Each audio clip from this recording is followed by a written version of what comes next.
Welcome. My name is Jerry Sunarine, and today we're going to be looking at how can we model information in a graph. Today we're going to be looking more specifically on bar graphs, but before we get into the lesson, I'm going to provide some information for you to give to students that will help with if there's any misconceptions.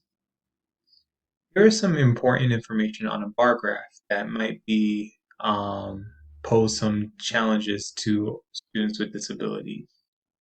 The first thing is the title. Have students identify what the title is. So this would be an example of a graph that we'll be using in today's lesson, but we're going to be looking at the title. Charlotte's Reading Minutes. Next, we're going to be looking at the vertical units. Here we see that it's day. So we notice that in the day, it's listed out Monday, Tuesday, Wednesday, Thursday, Friday, and each of these days, there's something important that happens. On the other side of the graph, horizontal units, is the number of minutes.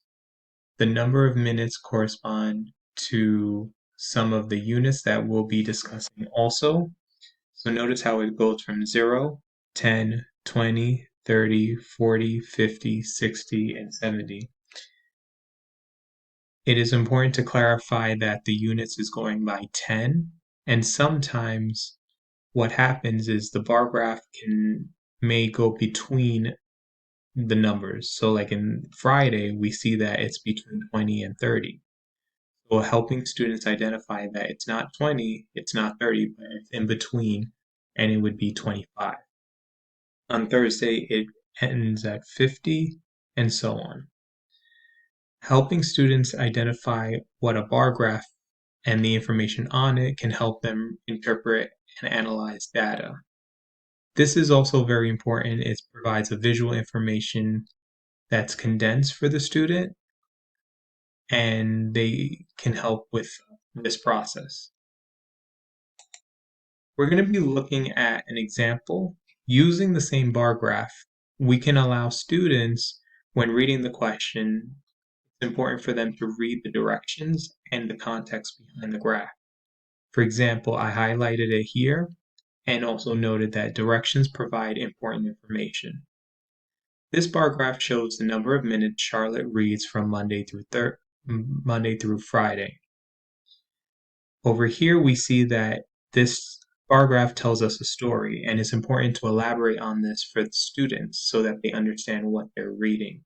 So here you may say, here's a graph that Charlotte's reading minutes throughout the week.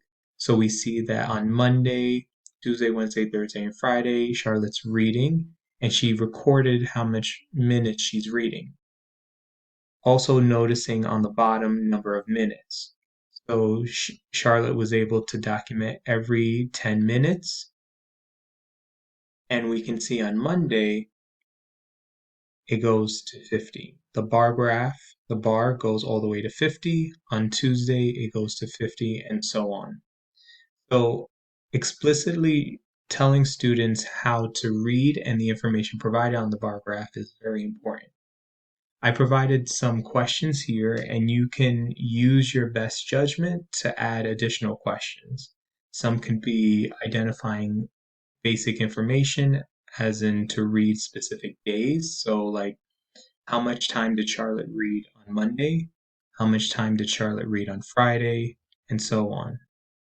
You can get a little more advanced by adding a question such as, how many total minutes did Charlotte read on Monday and Tuesday?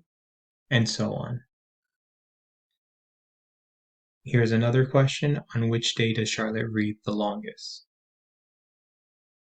Here we can move on to the next part of it. Here, although the answers are provided, we can allow students, the important part is to write incomplete sentences. So we want students to not only say, Charlotte read 50 minutes or 50 minutes, which would be an incomplete sentence. We want students to elaborate on their answer. So how much time did Charlotte read on Monday? Charlotte read 50 minutes on Monday. Having students elaborate and answer the question in full sentences can allow them to really understand what's going on in the graph and make meaning to not just a number, but the context of the problem. We're going to move on. Here are some additional questions that we can pose to students. And notice how we have some questions here and the graph is here. Sometimes it might be difficult when you have a graph on one page or one slide and the questions on the other. It can be very difficult for students to go back and forth. So try to allow to have the graph and the questions on the same page. And also ensure students can read the directions, such as use the data from the Explore slide graph that you completed to answer the following questions. In the next slide, here is just more examples of what we want students to do. We want students to write incomplete sentences.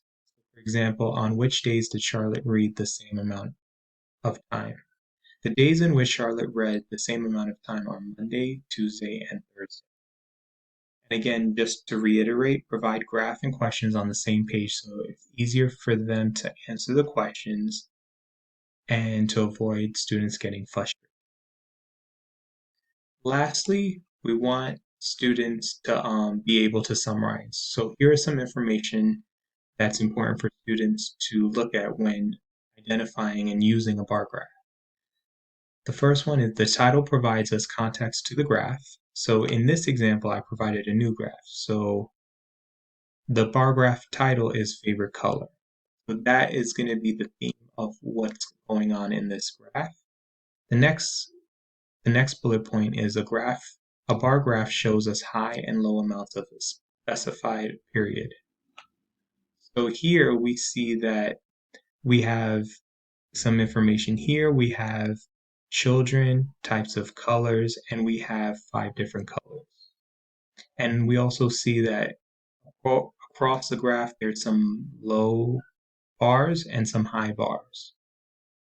Next part is take note of the vertical units, in this case children, and having students identify that can be a question that you as a teacher can provide to students, as well as and horizontal units, types of colors.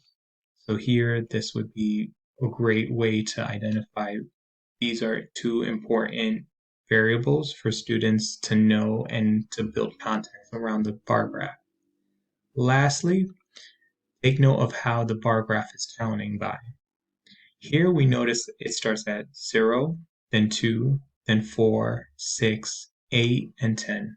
So here we can even ask students, what is the bar graph counting by?